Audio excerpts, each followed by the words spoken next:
Hello and welcome two bit films. ये है level 5.3 के हिंदी ट्यूटोरियल्स। ओके, इस एपिसोड में हम पढ़ेंगे ब्लेड के बारे में। सबसे पहली बात, हम ब्लेड को कैसे समझें। देखिए, मैंने भी कैसे समझा, मैंने भी लेवल की वेबसाइट में जाके डॉक्यूमेंटेशन में जाके उसको पढ़ा। लेकिन वहाँ पढ़ने के बाद मुझे समझ में आया कि भाई डॉक्यूमेंटेशन पढ़ना तो बहुत बेकार काम है। उसको पढ़ने में इतना टाइम लग जाता है, फिर इम्प्लीमेंट करो, फिर एरर आते हैं, फिर बहुत परेशानी होती है। तो मैंने सोचा यार, अगर मुझे इतनी परेशानी हो रही है तो आपको भी होती होगी, तो वीडियो बना के मैं आपको समझा पाऊँ कि भाई जो लिखा है उसका आउटपुट क्या होता है। तो बात यह है कि आप मेरे वीडियोस देखिए और डॉक्यूमेंटेशन दोनों को अगर साथ में करते हैं तो आपको बेस्ट रिजल्ट मिलेगा। ठीक है, तो उसके लिए हम जाएंगे क्या, हम करेंगे क्या, हम लेवल की वेबसाइट में जाएंगे, डॉक्यूमेंटेशन में जाएंगे। और डॉक्यूमेंटेशन में क्योंकि हम 5.3 पढ़ रहे हैं और 5.4 आ चुका है, तो हम 5.3 में जाएंगे। अच्छा, एक बात और मैं आपसे बता दूं, हम 5.4 के भी ट्यूटोरियल्स मैंने डाले हैं। वो इंग्लिश में हैं, ये हिंदी में है। अगर आप हिंदी में कंफर्टेबल हैं तो इस वीडियोस को देखिए, इंग्लिश में कंफर्टेबल हैं तो 5.4 के देखिए। दोनों में ज़्यादा डिफरेंस नहीं है। दोनों ही जगह मैं नई नई चीज़ें, बहुत अच्छी चीज़ें बताता हूँ सिंपल तरीके से। तो जहाँ आपकी मर्जी हो वहाँ देखिए, कमेंट करिए, शेयर करिए, जो करना करिए, सब्सक्राइब करना मत भूलिएगा। ओके, तो हम आते हैं वापस अपने लेवल 5.3 के हिंदी ट्यूटोरियल्स पे। तो यहाँ पे डॉक्यूमेंटेशन में 5.3 के जाने के बाद आप थोड़ा सा नीचे जाएंगे तो आपको ये लेफ्ट साइड में दिखेगा, ये व्यू के नीचे लिखा है ब्लेड टेम्पलेट। ये ब्लेड टेम्पलेट है क्या? Blade is just a templating engine. आपने वर्क किया होगा तो आप हेडर को, फुटर को, सबको अलग अलग कर लेते हैं और फिर मेन फाइल में इंक्लूड कर लेते हैं। ये वही काम करता है, लेकिन बहुत अच्छे तरीके से करता है। अब ये कैसे करता है उसको समझाने के लिए सबसे पहली बात तो मुझे अपना लेवल स्टार्ट करना पड़ेगा। और उसको स्टार्ट करने के लिए मैं अपना कमांड प्रॉम्प्ट चालू करूंगा। प्रॉम्प्ट चालू हो गया तो उस फोल्डर में मैं जाऊंगा जहाँ पे मैंने अपना लेवल को इंस्टॉल करके रखा है, जो कि हम जानते हैं सी के अंदर ब्लॉक। और फिर PHP आर्टिसन हम लिखेंगे और फिर सर्व लिखेंगे, जिससे कि हमारा सर्वर ऑन हो जाए। सर्वर ऑन हो गया तो हम कॉपी करेंगे और यहाँ पेस्ट कर देंगे। तो मतलब हमारा लेवल सही से काम कर रहा है। अब मैं अपने सबलाइम टेक्स्ट में जाऊँगा और आपको ये दिखाऊंगा कि हम रिसोर्स में जाएंगे, व्यूज़ के अंदर जाएंगे तो हम ये देख सकते हैं ब्लेड डॉट PHP लिखा हुआ है। किसके आगे? वेलकम के आगे। जितने भी हमारे व्यूज़ होते हैं हम उनके सामने लिख देते हैं, जैसे कि ये वेलकम है, welcome dot blade dot PHP। अगर मैं एक और कोई बनाना चाहूँ तो मैंने मान लीजिए बनाया होम, तो होम के आगे मुझे लिखना पड़ेगा ब्लेड डॉट PHP। ये भाई लेवल के सिस्टम है ऐसा। ठीक है, हम समझ गए।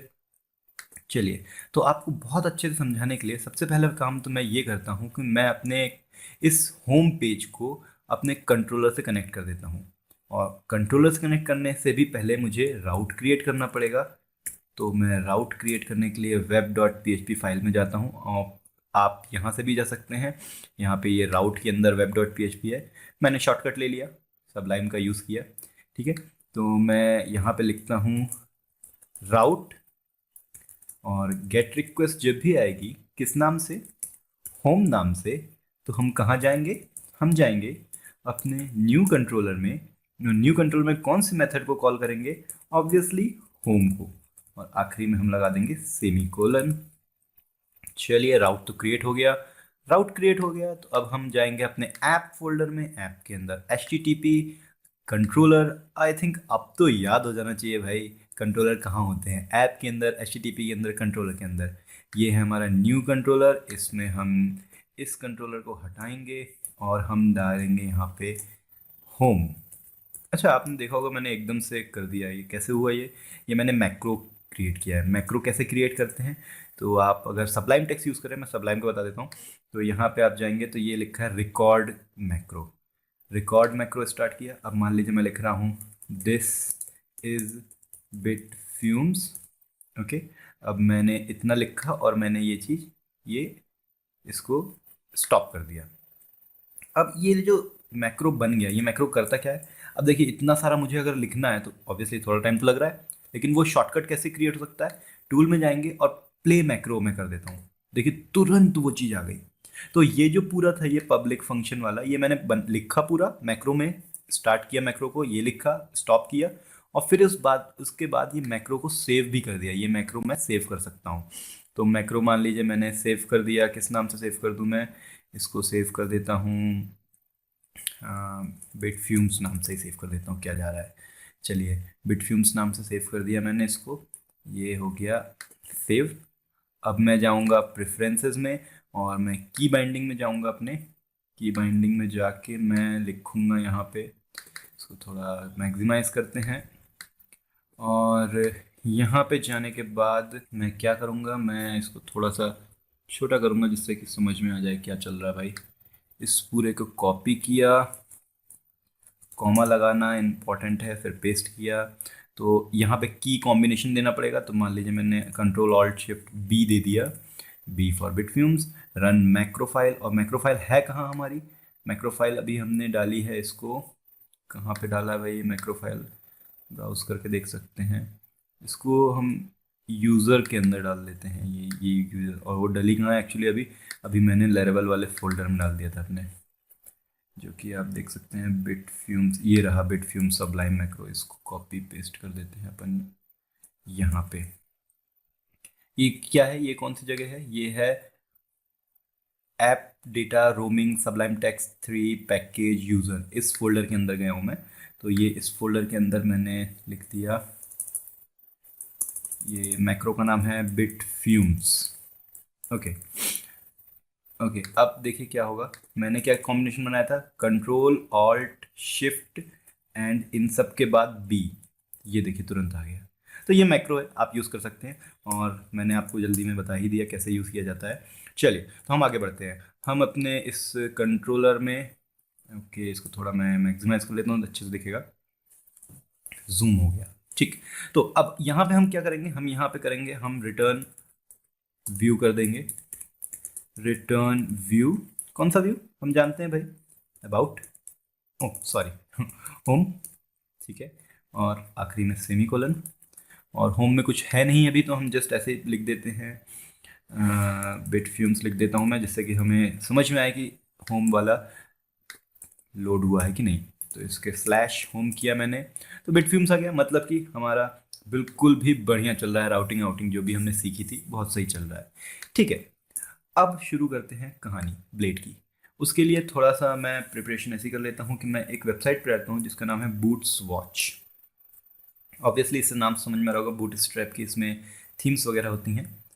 अब मान लीजिए मैंने ये यहाँ गया मैं, और ये नैव बार को मैंने उठाया, इसको मैंने पूरा का पूरा कॉपी किया, कॉपी, और मैंने यहाँ पे जाके पेस्ट कर दिया। और पेस्ट करने से पहले मैं HTML लिखना ही भूल गया, HTML, तो ये बन गया। और ये हेड है तो ये इसके अंदर आएगा, तो ये मैंने कर दिया पेस्ट।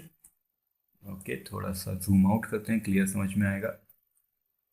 ओके, पेस्ट तो हो गया, लेकिन क्योंकि ये बूट स्ट्रैप है तो हमें बूट स्ट्रैप की CSS और jQuery को इंक्लूड करना पड़ेगा। तो उसके लिए मैं ये कर सकता हूँ, बूट स्ट्रैप CDN यूज़ करता है, कंटेंट डिलीवरी नेटवर्क। तो ये मुझे दे देगा बूट स्ट्रैप के दोनों JS और CSS फाइल। तो ये CSS फाइल है, इसको कॉपी किया और इसको पूरा स्क्रिप्ट के साथ कॉपी करते हैं। तो ये HTML लिंक के साथ आई, और इसको किया पेस्ट। सिमिलरली मैं बूटस्ट्रैप की JS को भी निकालूंगा विद स्क्रिप्ट टैग HTML वाला, और इसको पेस्ट कर दूंगा अपने बॉटम फुटर में। अब मैं रन करूंगा तो मुझे हमें हमें हमें ये बार मिलना चाहिए ऊपर। देखते हैं क्या प्रॉब्लम है भाई, कुछ दिक्कत नहीं, बिल्कुल कोई दिक्कत नहीं है। हमारा बूटस्ट्रैप का हेडर तैयार हो गया है। इसी तरीके से हम फुटर भी तैयार कर सकते हैं। और कुछ देखते हैं, और इस पेज के अंदर हम क्या डाल सकते हैं। चलिए ये एग्जांपल डाल देते हैं, इसको डाल देते हैं, ये पैराग्राफ वगैरह समझने के लिए, अभी तो कुछ भी चल जाएगा। तो इस नेविगेशन के बाद हम मान लीजिए BR टैग डाल देते हैं, और कितने डाल देते हैं, 2-3 डाल देते हैं, जिससे थोड़ा सही हो जाए। BR 2 काफ़ी है। हम फिर पेस्ट कर देते हैं जो भी हमने कॉपी किया था। अब देखते हैं ये क्या हुआ, ठीक है ये आ गया।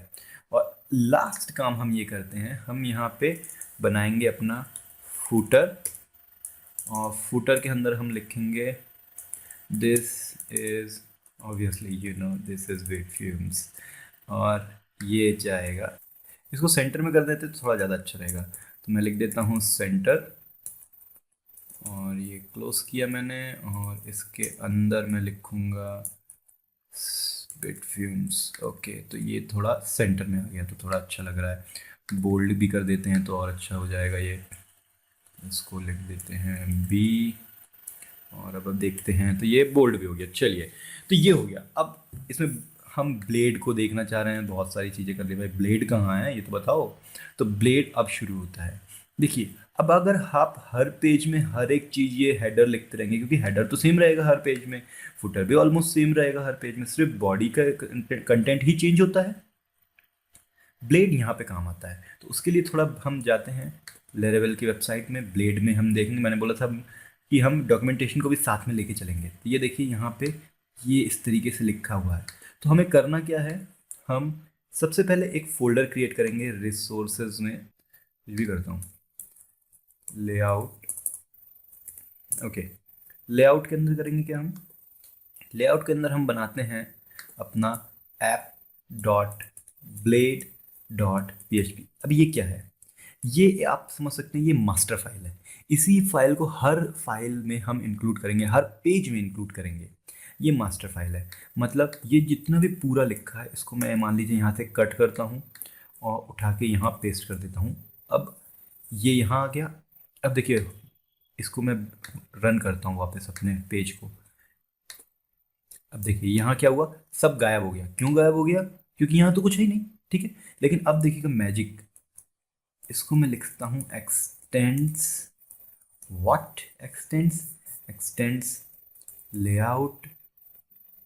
आप डॉट भी लगा सकते हैं और आप स्लैश भी लगा सकते हैं। अब देखिएगा मैजिक, और यहाँ मैंने जैसे ही रिफ्रेश किया तो सारी चीज़ें वापस आ गई। ये हुआ कैसे, ये हुआ कैसे, ये हुआ ऐसे कि हमने ये ऐप वाले फाइल को हमने एक्सटेंड कर दिया हमारे होम पेज में। अब मान लीजिए आप ये वेलकम पेज में भी आप सब कुछ डिलीट करके और यहाँ पे एक्सटेंड कर सकते हैं। किसको एक्सटेंड कर सकते हैं, ऑब्वियसली लेआउट, लेआउट। और अब जब आप होम पेज पे जाएंगे, मतलब सॉरी, हम जब आप यूआरएल पे जाएंगे तो देखिए सेम चीज़ है, होम पेज पे भी वही, यहाँ पे भी वही, क्योंकि हमने किया ही यही है। चलिए, तो इसको वापस जैसा था वैसे कर देते हैं। अब आप सोच रहे होंगे यार तो इसमें कौन सी बड़ी बात है, हम इंक्लूड से भी तो यूज़ कर सकते हैं। अब शुरू होती है ब्लेड की मस्त वाली कहानी। अब मान लीजिए ये जो यहाँ पे मैंने ये टाइटल दिया है, ये डॉक्यूमेंट, अब आपने अगर सिर्फ इंक्लूड करना है तो आप हर पेज में एक ही टाइटल तो रहेगा नहीं, तो टाइटल चेंज कैसे करेंगे। अब यहाँ इंक्लूड तो कर दिया, अब इंक्लूड में कैसे हम कुछ चेंज करें। हम चेंज ऐसे करेंगे कि हम यहाँ लिखेंगे यील्ड, और यील्ड के अंदर लिख देंगे हम टाइटल। अब यहाँ कुछ भी नाम लगा सकते हैं आप, आपकी मर्जी है। अब यहाँ आने के बाद इसमें हम सेक्शन में क्रिएट करेंगे, और उस जो हमने यील्ड किया था ना, वो यील्ड टाइटल, और टाइटल की वैल्यू क्या है, वैल्यू हम डालेंगे होम। ठीक है, तो अब देखिएगा वहाँ पे आना क्या चाहिए, आना ये चाहिए कि डॉक्यूमेंट के बाद यहाँ पे होम भी आ जाना चाहिए। जैसे ही रिफ्रेश किया, ये देखिए होम भी आ गया। तो ये है लेरेवल में ब्लेड के पावर। ओके, आगे बढ़ते हैं, और क्या देख सकते हैं हम। अभी बात ये है कि हमने ये जो भी कुछ लिखा है ये हम चाहते हैं कि ठीक है, बॉडी वाला सेक्शन तो हर चीज़ का चेंज होता है। तो यहाँ पे ये जो बॉडी वाला सेक्शन है, यहाँ ये वाला, ये मैं चाहता हूँ कि सबका अलग अलग रहे और यहीं पे आना चाहिए। तो अब मान लीजिए मैंने इसको यहाँ से कट किया, एक्सटेंड करने के बाद यहाँ आने के बाद मैंने पेस्ट किया, तो देखिए क्या होता है, होता ये है कि सब गड़बड़ हो गया। क्यों हुआ ये ऐसा, क्योंकि पहले इसने इसको फॉलो किया, पहले ये सब रन हो गया, उसके बाद इसने एक्सटेंड किया। तो ये तो काम हम कर नहीं सकते। तो हमें करना क्या है, हमें करना ये है कि हम इसी में ये यहाँ पे हम क्रिएट करेंगे एक सेक्शन। अब इस बार यील्ड नहीं करेंगे हम एक सेक्शन क्रिएट करेंगे और सेक्शन का नाम डाल देंगे बॉडी। ठीक है, और सेक्शन को हम बोलेंगे कि शो भी करना है भाई। ठीक, अब हम यहाँ आएंगे और नए सेक्शन क्रिएट करेंगे, सेक्शन, और सेक्शन का नाम डालेंगे हम बॉडी। और इस सेक्शन के अंदर अब हम लिखेंगे अपने पूरे बॉडी कंटेंट, और फिर हम लिख देंगे एंड सेक्शन। और अब देखिए जैसे ही रिफ्रेश करता हूँ सब कुछ सही हो गया, हमारे बॉडी कंटेंट हमारे हेडर के नीचे आ गया। क्यों हुआ ये इसलिए हुआ क्योंकि इसने एक्सटेंड किया लेआउट को, और जैसे ही एक्सटेंड किया उससे पहले उसने चेक किया कि भाई सेक्शन में बॉडी वाला जो हमने क्रिएट किया था मेन ऐप वाले फोल्डर में, फाइल में, वहाँ पे बोल रहा है इसको शो करो, तो जो भी कंटेंट है उसको शो कर देना इधर पे आके, मतलब ये नेविगेशन और फुटर के बीच में शो करो। क्या शो करो बीच में? ये जो लिखा है। अब देखिए ये चीज़ आपके नॉर्मल इंक्लूड या सेक्शन वाले इंक्लूड सिस्टम में काम नहीं कर सकता, तो कितनी अच्छी चीज़ है। तो ये बेसिक फंक्शन है हमारे ब्लेड का। ब्लेड के और बहुत अच्छे फंक्शन हैं। मान लीजिए अब हमें डेटा पास करना है अपने व्यू में, वो हम कैसे करेंगे, चलिए वो देख लेते हैं। डेटा पास कैसे करेंगे, तो सबसे पहले मैं जाऊंगा अपने कंट्रोलर में। कंट्रोल में यहाँ जाके मैं लिखूंगा कर्ली ब्रेस, स्क्वायर ब्रेसेस लगा के, फिर मैं लिखूंगा यहाँ पे डेटा, जो कि वेरिएबल का नाम रहेगा। और यहाँ पे लिख देता हूँ मैं बिट फ्यूम्स, यहाँ पे असाइन करेंगे वैल्यू, ठीक। और इसको फिर मैं यहाँ पे h1 टैग में मैं शो करता हूँ। जैसे कि हम जानते हैं कि हम नॉर्मल तरीके से शो कर सकते हैं PHP वाले तरीके से, लेकिन देखते हैं इससे फ़र्क क्या पड़ता है। हमने किया रिफ्रेश और ये बिटफ्यूम्स आ गया। तो डेटा पास कैसे करते हैं, डेटा पास करने का तरीका क्या है, हम व्यू के नाम के बाद कॉमा लगा के इस तरीके से एक एरे टाइप से असाइन कर देंगे, ठीक है। ओके, तो आगे बढ़ते हैं। यहाँ पे हमने बिटफ्यूम्स को तो व्यू करवा दिया। अब देखते हैं हम ये इसमें ब्लेड कहाँ है। भाई ये तो हम PHP में भी करते हैं, लेकिन PHP में हम करते हैं वो तो ठीक है, इससे अच्छा काम ये कर सकते हैं कि हम डबल कर्ली ब्रेसेस के अंदर रखेंगे अगर इसको, तो कितना इजी टू रीड हो गया ये, और कितना जल्दी हो गया। डबल ब्रेसेस लगाया और हमने वेरिएबल का नाम लिख दिया। और अब देखिए मैं इसको रिफ्रेश करता हूँ और कोई फर्क नहीं पड़ेगा। क्यों? क्योंकि ये सेम वही वर्क करता है, ठीक है। तो इससे हुआ क्या, इससे हमारा कोड क्लियर हो गया, ब्लेड का पावर। चलिए मान लीजिए ये तो हमारे पास सिर्फ एक वेरिएबल था, मान लीजिए हमारे पास पूरा का पूरा एक एरे होता, तो मतलब एक डेटा नाम का एरे है मेरे पास, और उसमें वैल्यूज़ क्या क्या हैं, होम वैल्यू है, दूसरी वैल्यू है मान लीजिए अबाउट वैल्यू है, चलिए ठीक है इतनी ले लेते हैं, 2 वैल्यू। अब ये हो गया तो इसमें मैं लिख देता हूँ डेटा, और ये बिटफ्यूम्स को थोड़ी देर के लिए हटा दिया हमने। अब रिफ्रेश करेंगे तो एरर आना चाहिए, देखते हैं एरर आता है कि नहीं। आ गया। क्यों आया एरर? क्योंकि यहाँ पे हमने जो एको करवाया है, या जो इस वेरिएबल को हमने यहाँ पे लिखा है, ये सिर्फ सिंगल वेरिएबल के लिए काम करता है। लेकिन हमारे पास क्या है, हमारे पास तो एक एरे है। तो एरे के लिए हम क्या यूज़ करते हैं, फॉर ईच। और हम जानते हैं कि हम क्योंकि ब्लेड में काम कर रहे हैं तो हम ब्लेड वाला सिंटेक्स यूज़ करेंगे। और ब्लेड वाला सिंटेक्स कैसे यूज़ करते हैं, ये फॉर ईच लिखते हैं। फॉर ईच के पहले हम लगाएंगे एक्ट का साइन, और फिर हमारा एरे का नाम एज डबल लिखा देते हैं डेटा। अब हम नॉर्मली यहाँ करली ब्रेसेस लगाते हैं, लेकिन क्योंकि हम ब्लेड में हैं हमें ऐसा कुछ नहीं करना है। हम जस्ट लिखेंगे एंड फॉर ईच, और यहाँ पे एको करवा देंगे। और एको कराने का तरीका तो हमें पता है, यहाँ पे डबल करली ब्रेसेस और डेटा डेटा, ठीक है। ओके, अब देखते हैं, होपफुली एरर चला जाना चाहिए। ओके, एरर फिर भी आ रहा है। डेटा, मेरी स्पेलिंग गलत हो गई, यहाँ पे टी लिखना था, आर लिख दिया। चलिए अब देखते हैं, होम और अबाउट अच्छे से आ गए। अब आप देखिए, अगर आपको यहाँ पे एक BR टैग लगाना है तो सिंपल आप BR टैग लगा सकते हैं, और रिफ्रेश करेंगे तो ये BR टैग लगाने के बाद नीचे आ गया। कितना इजी हो गया, कितना इजी हो गया ये देखिए। ओके, अच्छा एक चीज़ और, मान लीजिए अब आपके पास डेटा खाली है, मतलब यहाँ पे एरे में कुछ है ही नहीं, एम्प्टी एरे है आपके पास, तो होना क्या चाहिए, यहाँ पे खाली हो गया, ऑब्वियसली बात है, भाई कुछ है ही नहीं तो क्या प्रिंट करेगा। लेकिन बाय चांस अगर आप ये चाहते हैं कि हम ये डिस्प्ले कर दें कि यहाँ पे कुछ है ही नहीं, मतलब नो डेटा अवेलेबल। तो वो कैसे करेंगे? यहाँ पे एक फंक्शन होता है ब्लेड का, unless, unless data then and unless. Okay, अब यहाँ पे मैं लिख देता हूँ no data available. Okay, refresh करते हैं एंड देखिए नो डेटा अवेलेबल, क्योंकि अभी तो कोई डेटा नहीं। और अभी अगर मैं इसमें वापस डेटा ले आऊँ और रिफ्रेश करूँ तो आप देखेंगे कि यहाँ पे वापस वापस डेटा आ गया, और नो डेटा अवेलेबल वाला जो हमने यहाँ पे लिखा हुआ था वो अब गायब हो गया। ठीक है, तो ये है ब्लेड के पावर्स। और भी बहुत सारी चीज़ें ब्लेड कर सकता है, और उसके लिए आपको करना क्या है? उसके लिए आपको मैंने जैसे बताया कि डॉक्यूमेंटेशन को पढ़ें, डॉक्यूमेंटेशन को पढ़ें आप, और कोई भी दिक्कत हो तो मुझसे पूछें, मैं आपको हेल्प करने के लिए अवेलेबल हूँ। और यहाँ पे हम थोड़ा देख भी सकते हैं और क्या क्या है। यहाँ आप कंट्रोल स्ट्रक्चर्स में जाएंगे तो लूप है, एंड इफ एल्स, सब कुछ है। और सब कुछ बहुत क्लीनर तरीके से है, बहुत आसानी से आप यूज़ कर सकते हैं। इजी है काफ़ी, करके देखें। नहीं बनेगा तो मुझे बताइएगा। मिलते हैं नेक्स्ट एपिसोड में, और सब्सक्राइब करना मत भूलिएगा। Okay, bye.